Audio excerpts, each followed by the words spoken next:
So let's just clarify what we're talking about here. In Canadian County, if you're in Canadian County, there's going to be a resolution on the ballot. On what date?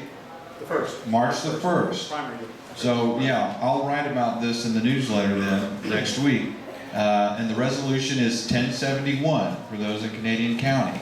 And there's signs up everywhere where I live that say our children are worth 51 cents a month and we're supposed to vote no. So you're supposed to vote yes so that you can get your money back because they're rolling in cash. That's the point of this presentation. Commissioner Marc Hader from Canadian County is going to talk about what's going on with taxation there and an opportunity to actually cut taxes. So, Mark, the floor is yours. Thank you for the opportunity. I actually like the chair. Like the chair? I like to sit around and just visit with friends, kind of thing. I got my hands full. Listen, when I ran for office, I'm part of this family, have been since Highway Pizza, and when I ran, I came out with some kind of planks I wanted to run for. And I think you guys tell me if these are things that you think are a good idea for an elected official to try and get done for county government. One is to develop a multi-year road and bridge construction plan. That's similar. Keep our tax burden in check. Seems like a good thing.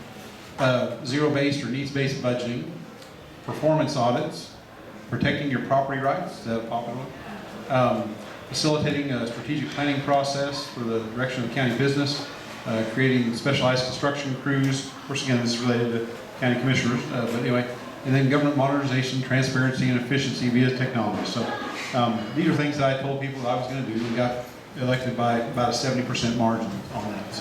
So. Anyway, on my PowerPoint here, I'm going to try and go through it as quickly as I can because I don't want to overstay the welcome here. But we have a sales tax that was dedicated, people voted in 1996 to have it, and it's to fund a juvenile justice facility. And they originally felt like they're going to have, I'm going to go ahead and jump up to the ballot language. The simple thing here is there have been efforts in the past to kind of deal with this money, but if you can look at this, where I've got it in red is the heart of the deal. It's just simply, shall Canadian County citizens reduce the county sales tax currently levied by the county and then drop down from 0.35% to 0.30%. That doesn't sound like a lot, but in Canadian County, we're the fastest growing county in the state, have been for several years, and are going to continue to be. And the very first year that they implemented this, the first full year that revenues came in, they said they only needed 1.15 million in the very first year, brought in 1.8. But let me go ahead and get through this. Here's a couple of thoughts. You've all heard these before, but government doesn't tax to get the money it needs. Government always finds a need for the money that it gets. That sounds kind of humorous, but it's true. It's about human nature. Our President Reagan said that. And a little note there, you guys don't know this, but the director of the Juvenile Justice Center, in one of our board meetings, I expressed this sentiment, and he actually agreed that that was true. So unfortunately, we need to rein our human nature in. Another quote from him is that no government ever voluntarily reduces itself. Government programs once established or launched never disappear. Actually, a government bureau is the nearest thing to eternal life we'll ever see on this earth.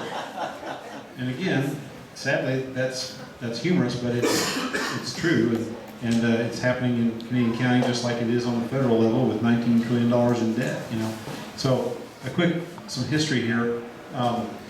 The estimate of these, I was trying to find a factual statement, but going as far back as I could, in 1998, after passing this in 96, it started to accumulate money. There was a budget request that was approved to have 10 staff members for the juvenile center.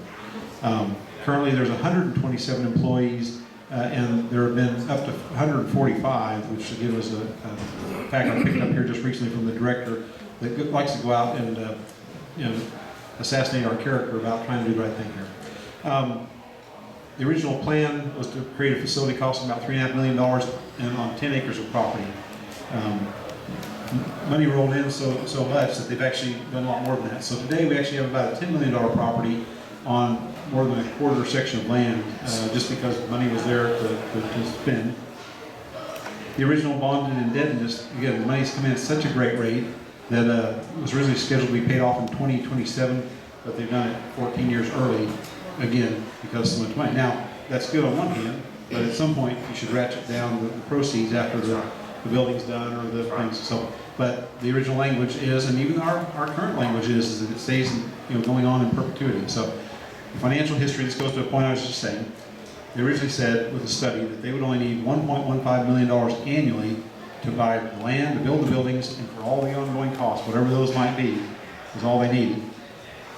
And then, as I said, the first full year, 1.1 or 1.8 million, 70% more in excess. And so we've already set a trend that more money is needed, okay? For the calendar year 2015, we brought in $6.96 million. That's a little more than 1.15, wouldn't you say? So that's a 10.2% increase over the previous year. And then over the life of that tax, the revenue's grown at an 8.6% annual rate. So whether you look at it historically, if you're investing in the stock market, historically it's grown comfortably, and currently it's growing comfortably. They like to take a 1 to 2 year period of time. A couple years ago when I-40 was under construction and people were blasting through, not pulling off and filling their tank, not pulling off and eating, just trying to get through the construction. And we had kind of a lull. But otherwise, it's been coming in hand over fist. Just to try and come up with some kind of a comparison, I actually tried to get a performance audit done by the state audit inspector, but unfortunately, after the commissioners asking for an attorney general's opinion about what the ballot language meant that created this entity, about whether they were spending money properly, or the programs they created were outside the scope of what was intended. It was in fact, the ballot language of the original was, you've seen up there, was very minimal and not very specific. And they've grown this thing over time. Anyway, so I went out and found my own. I found the consumer price index or inflation rate over the same period of time has grown at about 44, maybe 47%. And then our astronomical growth, that we're the fastest growing county over that since the mid-90s, it's grown 66%. So any kind of comparison would be crazy. So, let's skip on here. With 2 building expansions and paying off the debt 14 years early, they're actually looking to do another $3 million expansion with more space and to hire more people to fill that space. There's still $7.9 million of excess funds on hand, with 6.8 of that in reserve accounts, just in case we need it. And again, all we need is 1.15 million. Okay? To try and give you the scope of size, here's the 4 of the 5 largest counties, and I leave out Cleveland because I've not been able to get hard numbers as to what they expend. So if you look at those, I've got in red highlighted in each of those characteristics by population. Oklahoma County is 6 times our size. Tulsa County is 5 times our size. We have 127 employees, and as I told you earlier, they've had as many as 145, which would put them right in between Oklahoma and Tulsa County. And budget-wise, you can see we have the largest budget of any county, even though we're 5 to 6 times smaller. Now, to give full credit, we do more things than any of those other facilities, but with that kind of money, you'd expect it, right? Okay. And I don't know if Johnny Pappin from High Noon Club, he was at one of our meetings where I was sharing this recently, and at the end of the meeting, he jumped up and said, he asked the juvenile center people, it was a debate for him, and he said, "You mean you're doing all these things with all this, you've grown to be able to do all this money, with this money, you've done all these things?" Yes, absolutely.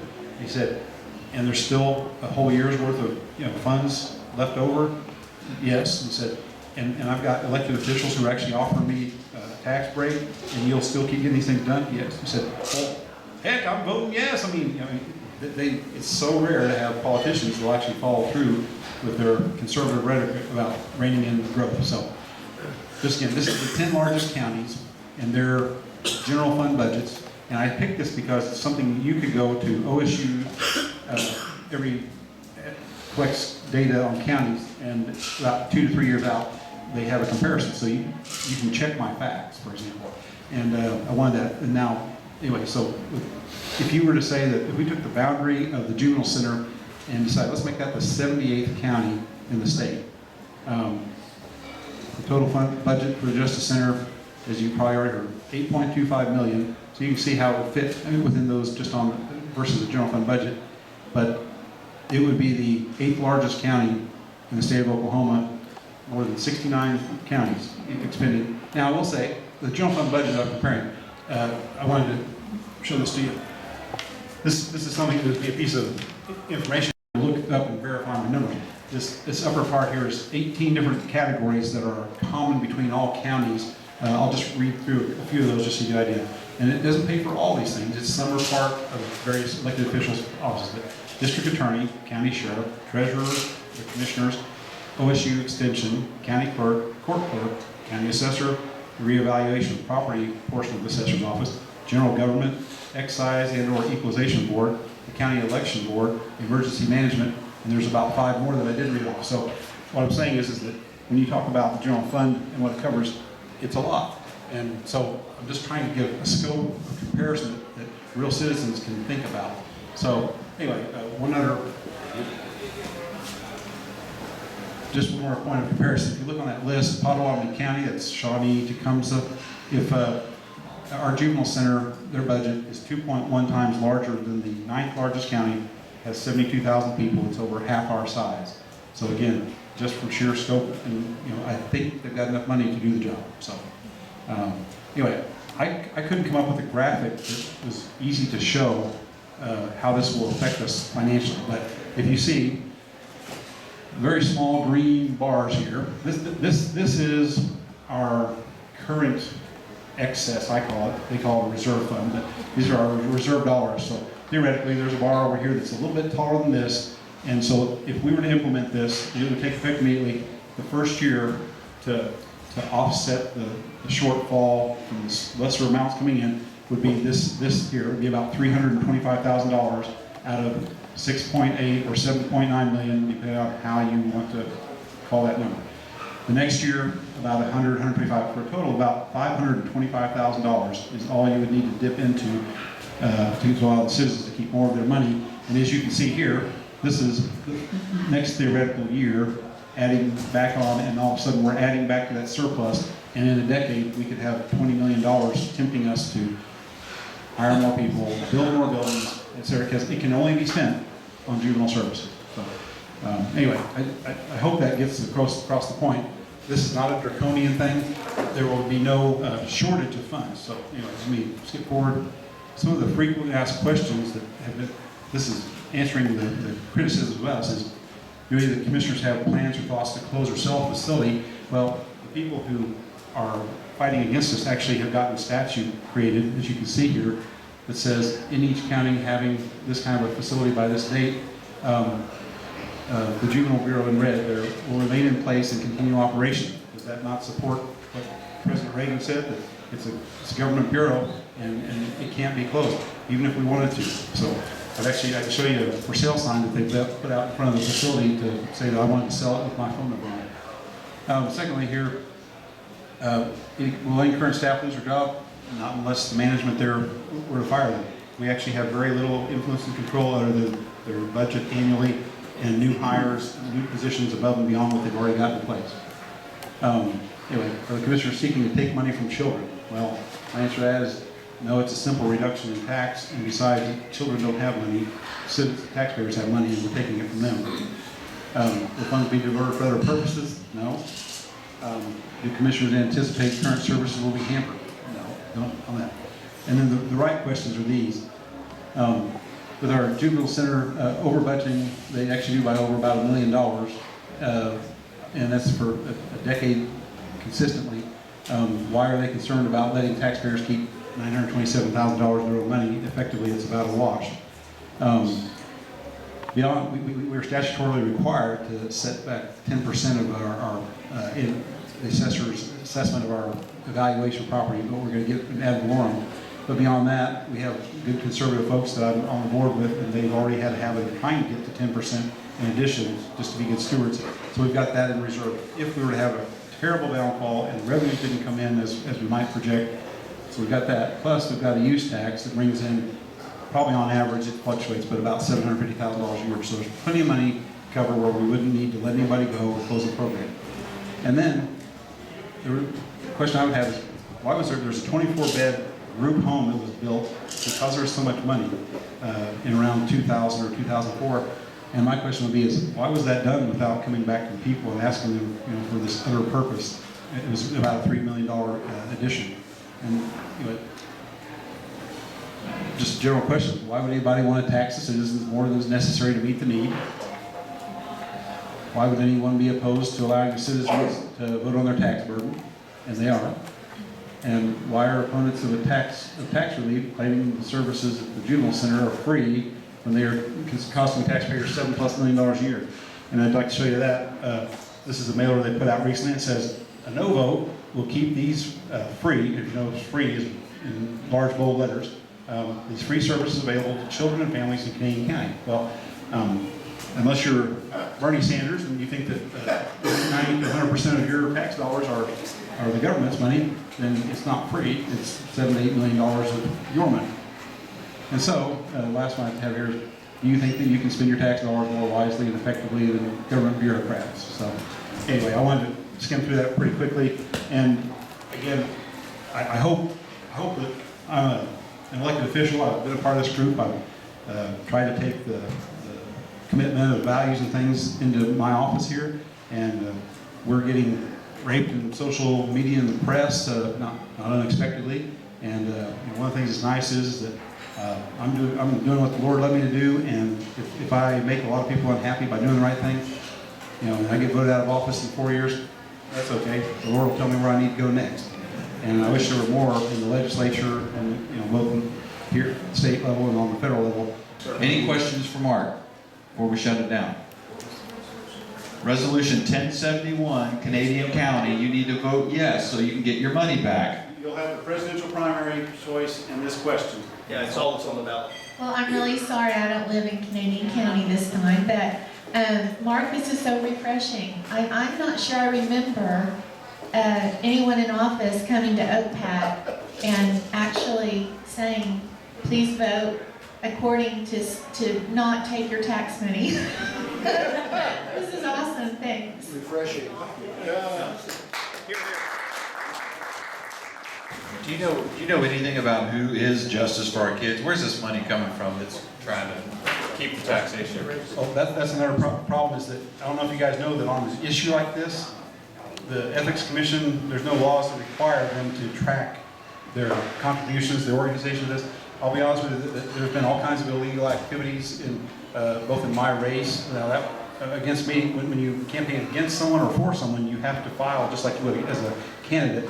And I had people who put out a letter to try and assassinate my character, to keep me from getting elected in my election because of this. But anyway, in this, they're raising money and they're really kind of extorting it in two ways. One is that the judges in the area, they want this to continue. The name of one of the judges is on the facility. It's named for him. And so they don't necessarily go into a room like this and say, I want everybody to contribute. The word's on the street, and they invite attorneys and other in the staff. They've told their staff at the Justice Center that if you don't show up at these fundraisers and participate, and if you don't talk to the commissioners and be favorable to them, we're going to put your name on a list. You'll be the first people fired with this if we lose this vote.